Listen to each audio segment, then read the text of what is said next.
Excellency, the Executive Governor of Gombe State,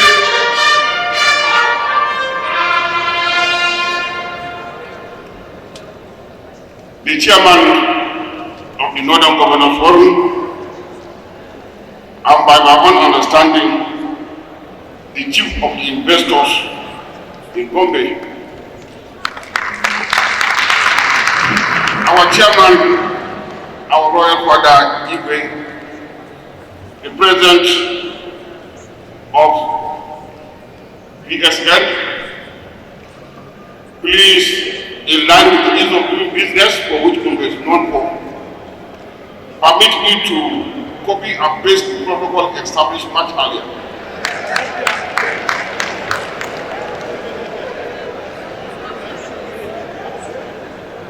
Your Excellencies, the Pharmaceutical Society of Nigeria wanted me to address the issue pharmacy practice embargo to universal health coverage in Nigeria. Being a leftist, I have varied the topic a little bit to be pharmacy practice, how it can impact on the socio-economic status of Nigeria. This should not be a source of concern to you, because at the end of it all, the two topics seek to produce the same result. In essence, how can we improve on the healthcare and even economic standing of the population in Nigeria? Indeed, Africa and the world stand to be impacted if we really work as pharmacists by way of the multiple trade agreements. After is there, the economic partnership of Europe is there. So with partnership, we will not just talk of Nigeria, but we are expecting that we will go beyond Nigeria and even Africa. Let's go to slide 1. Basically, I just said that the PSN is a crucial profession that is necessary as we struggle to attain health in our lifestyle. They are important and we know that. And I most sincerely thank His Excellency for bringing all his people. The purpose you can attest that we are here with our wives. Yesterday our wives were with you, our children are with you. So that we have started with all these people, including my humble self, I wish to thank you. But much as some of you may be surprised why he is here, it is because we don't know. For those that we are co-travelers, we know too well that he has the development of his state at heart. And there, he is always here. Particularly, health has been, ever since he came to power 2019, our first priority, apart from security, which you know has its own level. It is because of that that you are surprised that you are here, but we are not surprised. Possibly we will ask, what exactly is the importance of health? Why are we concerned about health? The answer lies just in this quotation from Herodotus, who spoke in 335 BC, not even recent. What is the statement? When health is absent, wisdom cannot reveal itself, art cannot manifest, strength cannot fight, health, when it becomes useless, and intelligence cannot be applied. It is for simple reason that we must all make sure that health. Sociologists have also been saying the same thing when they are concerned about the sick. The basic reason why sociologists are concerned about the sick is because being sick deters you from performing your role in the society. And once your roles, your functions in the society cannot be done, there is a disruption in the society, and it is because of that that this blood interaction, your interaction is concerned for medical sociologists, psychologists, and others to ensure that we attain health so that we can grow our jobs in the society. It is because of this importance of health that the meeting here in Gombe, which is dual 2023, is really apt, is germane, and it is necessary because I believe that it is better late necessary and inevitable, because we must now act to avoid the unfortunate situation where Health for All, idea 2000 was a debate, Shelter for All was another story, attainment of our millennium goals became a problem, and even as you can see now, our race towards sustainable development goals is also racing on the same level of failure, and therefore we must do something and we must act now. Like all meetings and conferences, this particular one is to appraise your performance vis-a-vis the expectation of the society.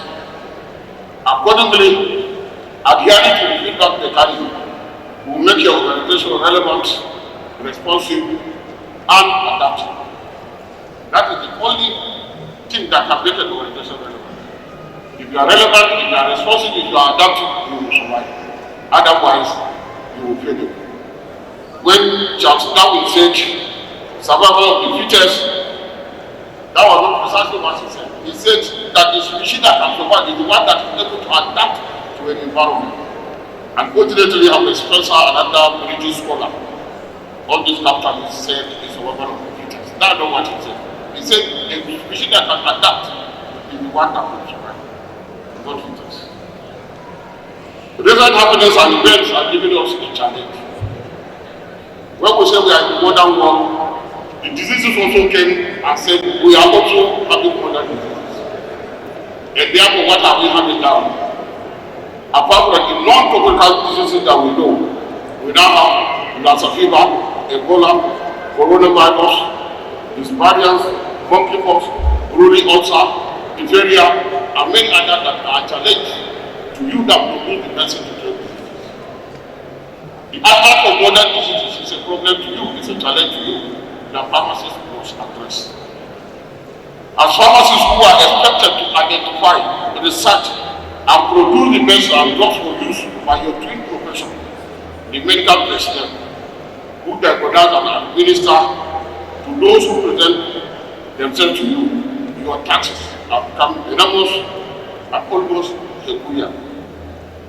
While you have in the past reason to challenge this of producing drugs, literature, experience, and daily reports indicate that you are still not coping. You are unable to cope with the demand.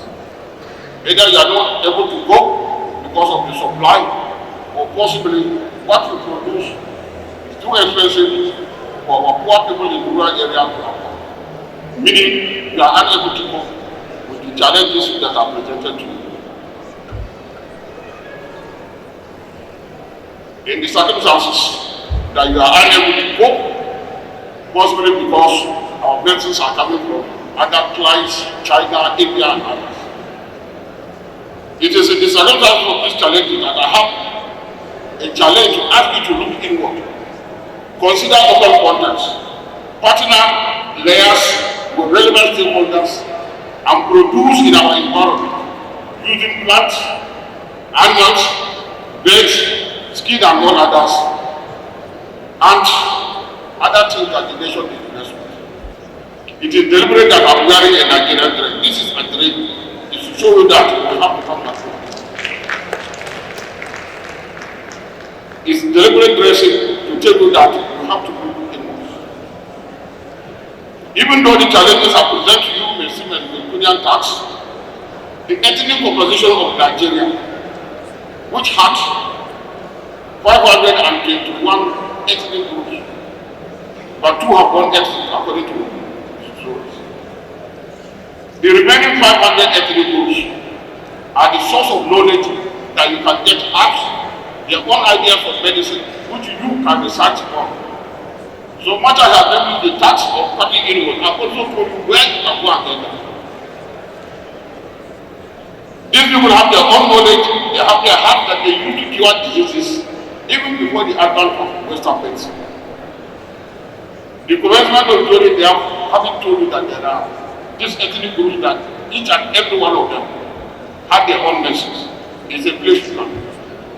It may surprise you that in Uganda there is a tribe that used to do cesarean operation even before the coming of the white people. Even here in Nigeria, the Idoma and the Wada people are not vaccinating their clients, especially during the smallpox era.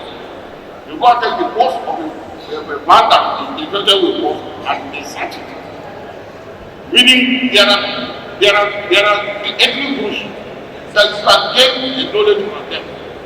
Don't underrate them. Don't underrate them.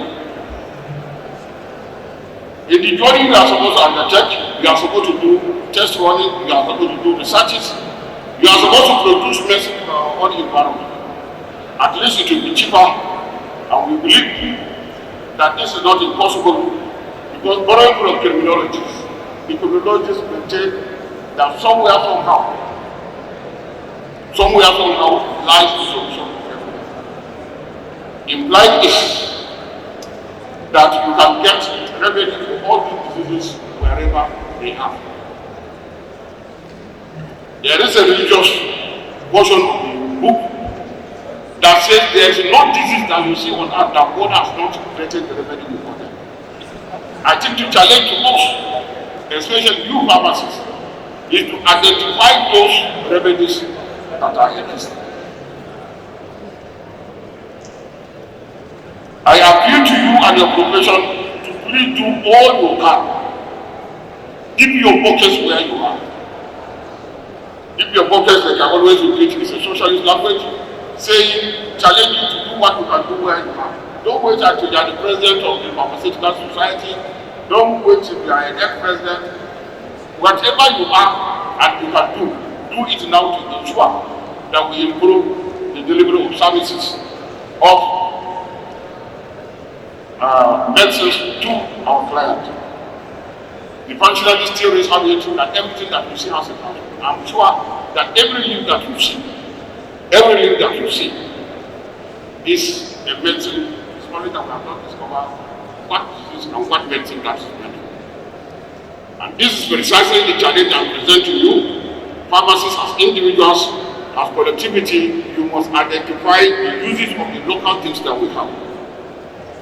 I strongly opine that if we apply the system theory, in which case we don't underrate anybody, if we bring all stakeholders, all actors together, if we bring our brothers in traditional medicine instead of describing their Mumbo Jumbo, that's what we usually say, Mumbo Jumbo medicine. If we bring this Mumbo Jumbo medicine, we bring some other people together, I am sure we will start manufacturing drugs, and that is from our own client. The will to reduce the cost of importation of drugs must be a great challenge to us. We are aware of where our Nana is going to.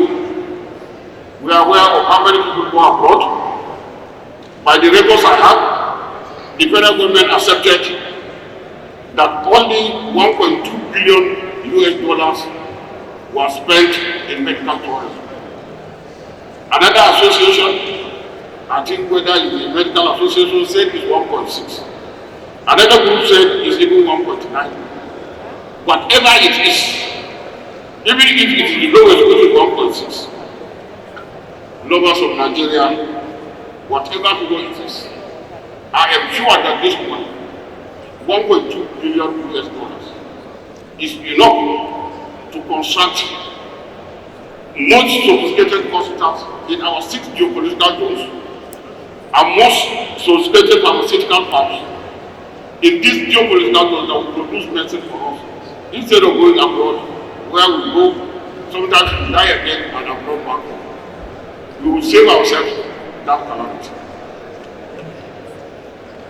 Another challenge to you, pharmacists, is to verify, collaborate and partner under the claims of those that say we have produced this.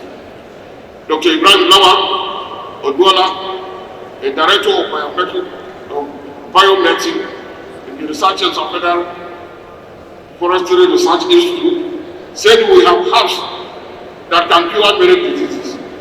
In the interview on the 13th of August 2023, he said there is Jatau for the cure of diabetes.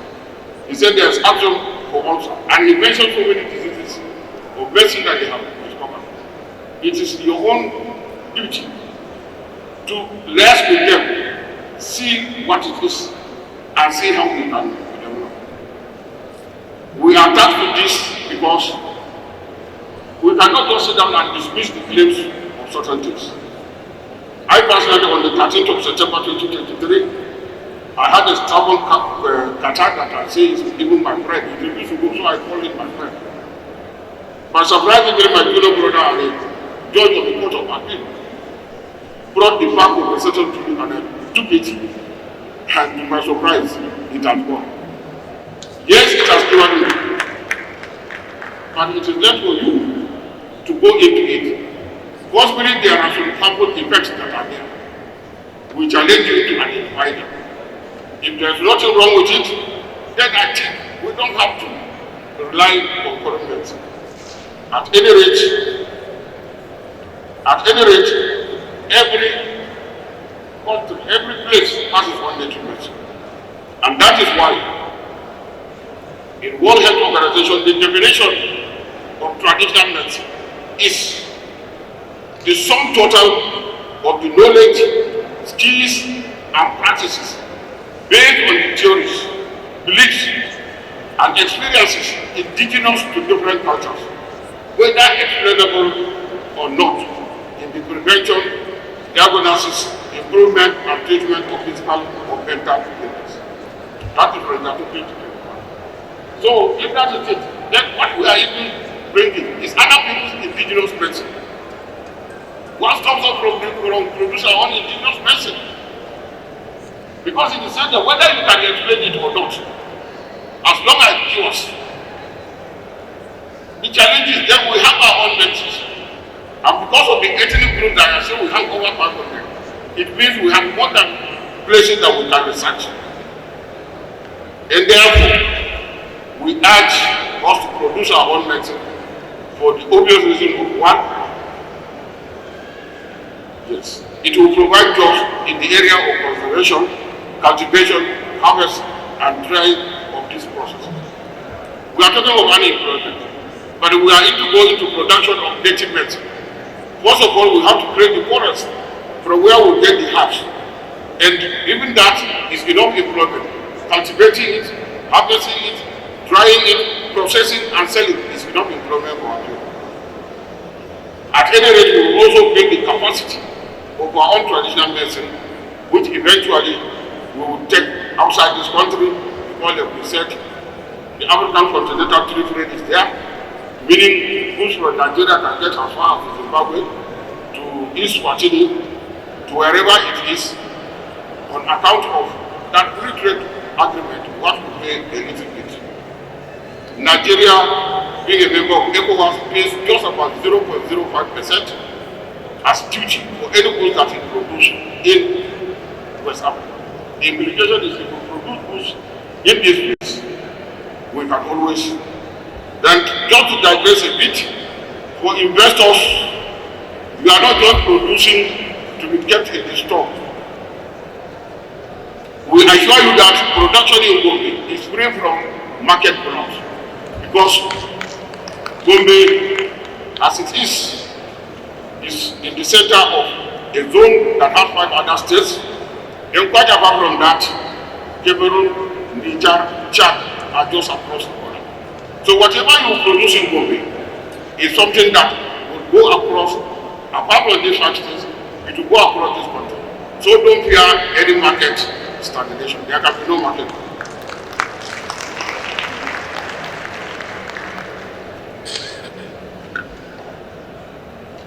We will urge you to please do all you can do to ensure that you support reforms so as to support and speed up the production of our pharmaceuticals locally.